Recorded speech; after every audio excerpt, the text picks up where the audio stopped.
소복소복 하얀 눈이 내리던 어느 겨울밤, 그는 산타가 나타났다 말했다. 하지만 주위 사람들은 그 말을 믿지 않았다. 사람들은 그가 거짓말쟁이라고 확신했다. 하지만 그는 거짓말을 하지 않았다. 어젯밤 그는 크리스마스를 얼마 앞두고 마음이 뒤숭숭해서 달빛을 보러 밖으로 나갔었다. 까만 하늘에 새하얀 눈이 어스름한 달빛을 받으며 떨어져 내리고 있었고, 그리고 그곳에서 그것을 보았다. 멀리 달빛을 등에 진 그 형체는 커다란 말을 타고 등에 무언가를 메고 날아다니는 것만 같았다. 그 형체가 유유히 사라지고 얼마 되지 않아 방금 전까지 그 형체가 떠있던 맞은편 아파트에서는 웅성대는 소리와 비명소리가 나며 소란이 일었다. 역시 자신만 본 것이 아니리라. 그리고 남자는 그런 존재는 산타밖에 없다고 여겼다. 늦은 저녁 또렷한 정신이 아니었지만 남자는 확신했다. 달빛에 어스름이 비쳐 날아간 그것은 분명 어렸을 적 늘 듣고 꿈꾸던 산타라는 존재라는 것을.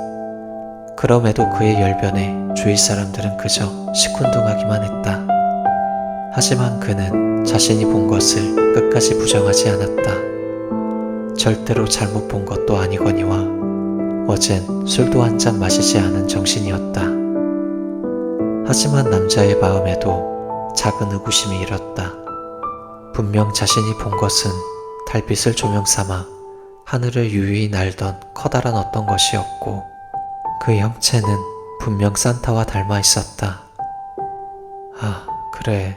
그게 무엇이 됐건 지금은 그게 중요한 게 아니지.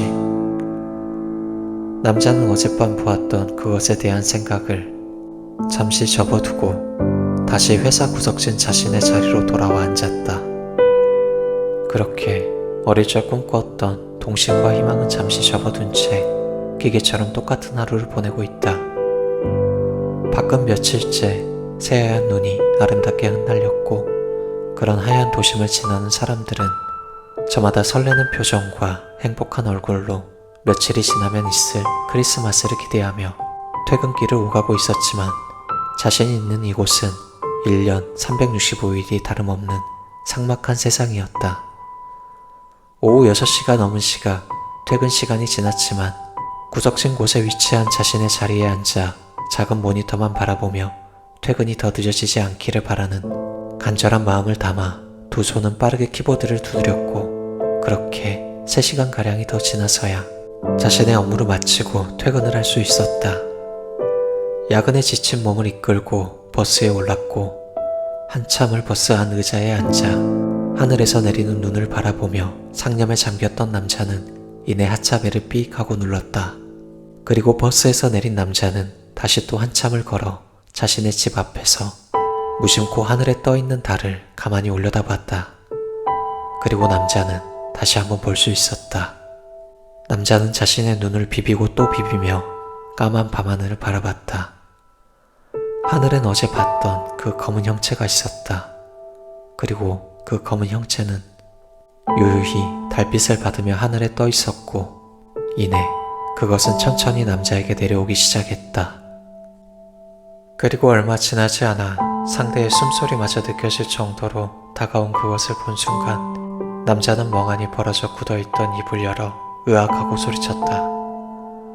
늦은 시간까지 업무에 치여 야근을 해서일까, 숨소리마저 느껴질 정도로 가까워져 온 그것은 그저 나무에 걸려있던 검은 비닐봉지가 바람에 날려 땅을 향해 떨어지고 있었다.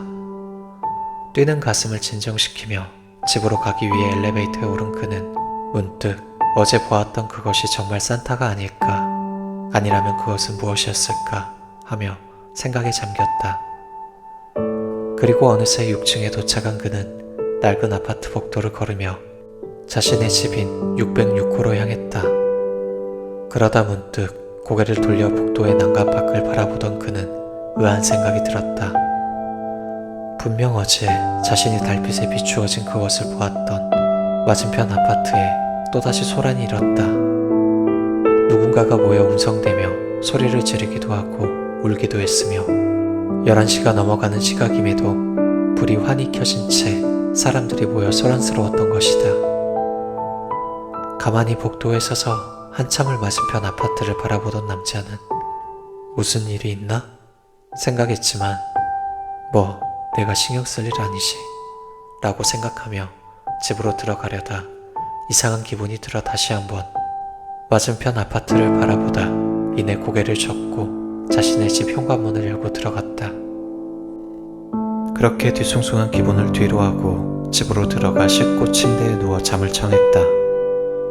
하지만 이틀간 남자에게 있었던 일 때문이었을까, 그날 밤 꿈에서 남자는 까만 밤하늘에서 달빛을 거닐 듯 기분 좋게 날고 있었다.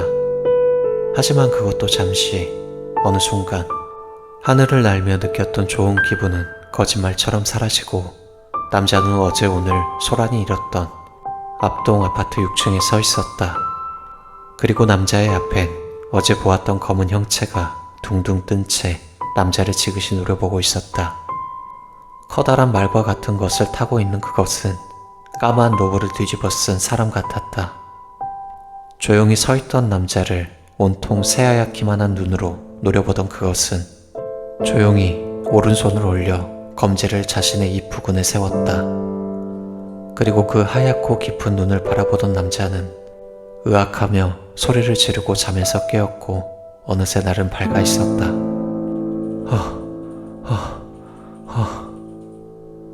꿈 때문인지 두근대는 심장 때문인지 차오르는 숨을 몰아쉬며 남자는 식은땀이 흐르는 이마를 닦았다.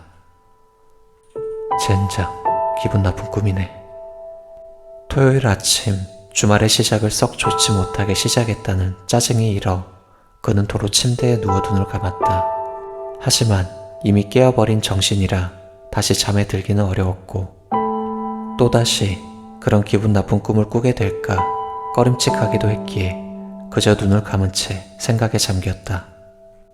요새 왜 이러지? 몸이 허해졌나? 그건 무엇이었을까? 생각하지 말자고 다짐하면서도 또다시 생각하게 되는 그것을 의식하지 않으려 했었다. 그렇게 잠시간 뒤척이던 그는 이내 자리를 털고 침대에서 일어났다.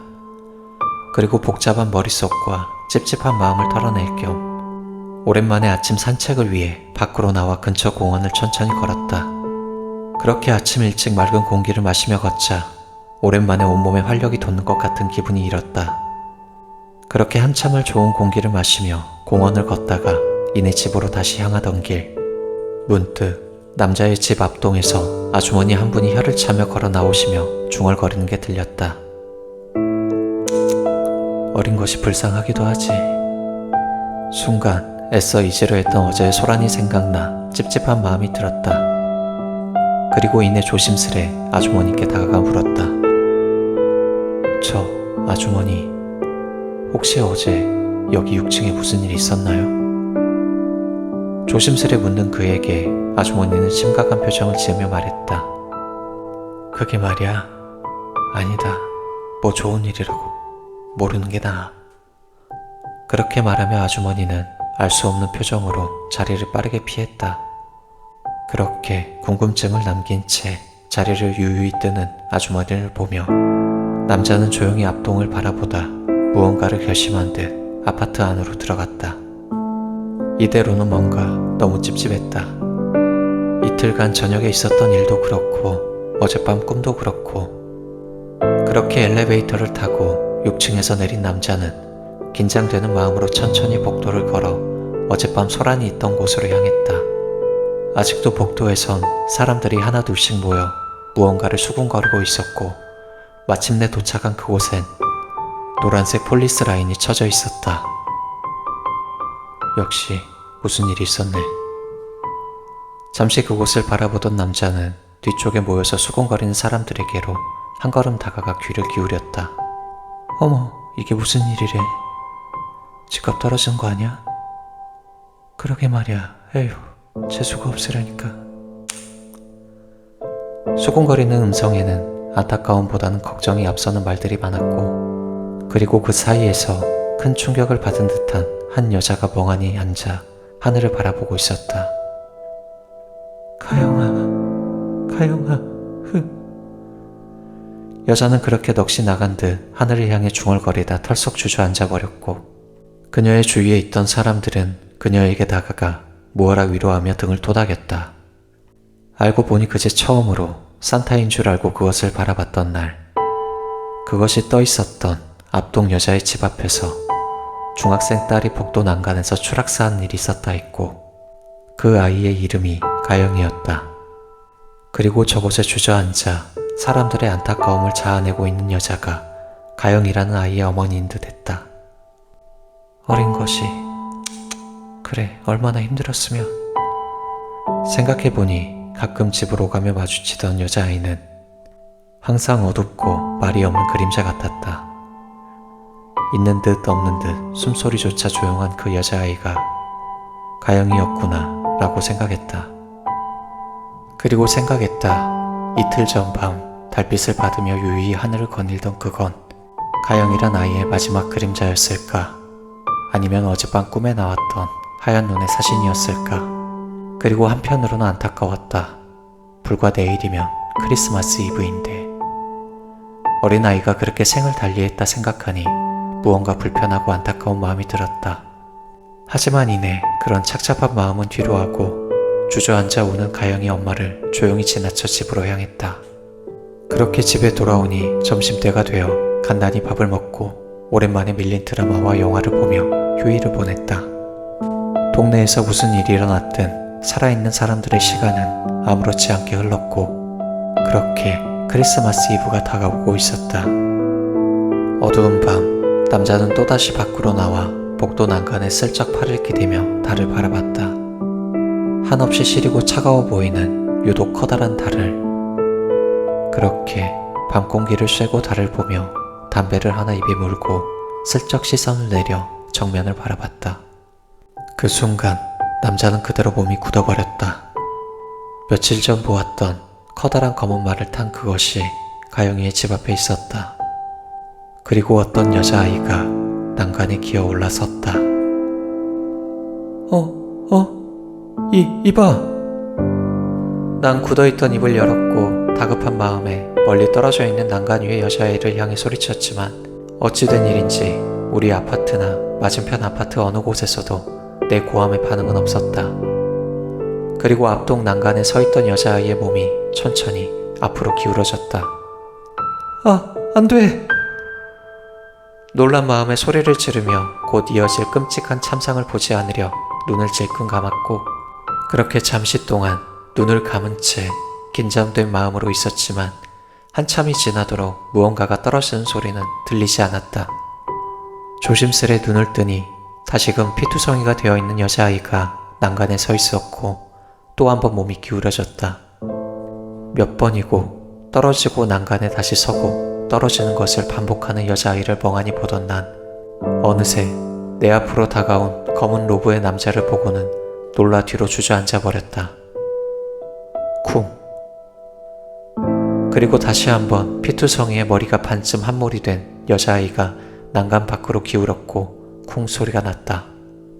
그리고 난 침대 밑바닥으로 떨어진 채 엉덩이와 허리 부근으로 몰려오는 둔탁한 통증을 느끼며 잠에서 깨어났고, 그렇게 악몽과 함께 크리스마스 이브 날을 맞았다. 그렇게 놀란 마음으로 잠에서 깨어보니 온몸에 식은땀이 가득했다. 조용히 담배를 하나 꺼내 물고 욕실로 들어가 몸에 절은 땀들을 씻어내고 다시 조금은 개운해진 마음으로 크리스마스 이브 아침을 시작했다. 하지만 마음 한켠에 있는 찝찝한 기분은 몸을 씻어내도 사라지지 않았다. 굉장히 기분 나쁘고 더러운 꿈이었다. 그래도 오늘은 크리스마스 이브가 아닌가. 물론 지금은 솔로라서 예쁘고 사랑스러운 여자친구가 아닌 우락부락한 불알 친구들을 만나러 조용히 옷을 입고 밖으로 나갔다. 그렇게 나와 같은 처지인 3명의 친구와 함께 점심을 먹고 이리저리 방황하며 돌아다니다 어느덧 날이 저물어 크리스마스 시즌임에도 불구하고 손님이 몇 없는 한산한 포장마차로 들어갔다. 그리고 그런 조용한 분위기 때문인지 난 넌지시 친구들에게 요 며칠 동안 있었던 이상한 일에 대해 이야기를 해줬고 다들 크게 웃으며 기가 약해서 그렇다고 놀려댔었지만 유독 한 친구가 조금은 굳은 얼굴로 내게 말했다. 저 윤진아, 혹시 너 크리스마스 사신이라고 들어봤어? 조금은 뚱뚱하고 두꺼운 뿔테를 쓴 안승윤이라는 친구였다. 고등학교 시절부터 늘 조용히 자신이 좋아하는 오컬트한 여러 책들을 쌓아놓고 보던 친구였다. 그리고 그런 우물한 분위기를 피우는 승윤이를 반 친구들은 껄끄러워하며 피했지만 나와 두 친구는 오히려 남들과 다른 조금은 특이한 승윤이를 신기해하며 조금씩 친해졌었고 30이 다 되어가는 지금까지도 이렇게 어울려 다니는 친구였다. 승윤이의 진지한 말에 난 금시초문인지라 모른다고 대답했고 승윤이는 자신이 방금 전 말했던 크리스마스 사신에 대해 이야기하기 시작했다. 내가 말한 거 아무래도 그거 같아. 몇 년 전부터 인터넷에 암암리에 떠도는 소문 같은 건데 크리스마스 시즌이 다가오면 전 세계에 검은 로브를 쓴 하얀 눈의 그림자가 나타나기 시작한다는 거였어. 그리고 그가 나타나면 어김없이 평소 말 안 듣고 사회적으로 문제를 일으키고 방황하는 아이들이 죽어나가기 시작했다는 거야. 사고나 자살 같은 거로. 그리고 누가 어떻게 확인한 건지는 모르겠지만 매년 정확히 전 세계에서 666명이 그 사신에게 목숨을 잃는다더라고. 아, 뭐 그냥 괴담 같은 거니까 크게 신경 쓰진 않아도 돼. 친구의 말을 들은 난 문득 그 괴담에 대해 그 녀석의 바람과는 다르게 더욱더 신경이 쓰이기 시작했다. 그리고 우리 집은 606호다. 내가 그 빌어먹을 것을 본 것과 무슨 관련이 있는 걸까? 문득 그런 찝찝한 생각이 들었고 이내 술자리는 다시 이어졌다. 그렇게 친구들과의 자리가 끝나고 집으로 돌아왔고 침대에 누워 이내 생각에 잠겼다. 이사를 갈까? 아님 정말 내가 기가 허해졌나? 친구들과는 웃으며 얘기했었지만 내 마음은 좋지 않았다. 평소와 같은 집인데도 오늘따라 공기가 다르게 느껴지는 건 기분 탓일까? 이내 술자리에서 했던 친구의 말에 궁금증이 일었고 불안한 마음에 인터넷에 접속해 크리스마스 사신에 대해 검색을 해보았지만 별다른 내용은 보이지 않았다. 그렇게 포기하고 검색창을 닫으려는 찰나 크리스마스의 사신 절대로 마주치면 안 됩니다. 라는 제목의 블로그가 눈에 띄었고 이내 조용히 마우스를 클릭했다. 그리고 그곳엔 이런 내용이 적혀 있었다. 그것을 보게 되었다면 절대로 눈을 마주치지 마세요. 그리고 그 누구에게도 그것에 대해 이야기하지 마세요. 그러지 않는다면 그것은 당신의 주위를 맴돌 것입니다. 그리고 혹시라도 이 모든 것을 어겼다면 당장 그곳에서 도망가세요. 검은 화면에 빨간 글씨로 쓰여있는 내용을 보는 순간 어쩐지 온몸에 소름이 돋았다.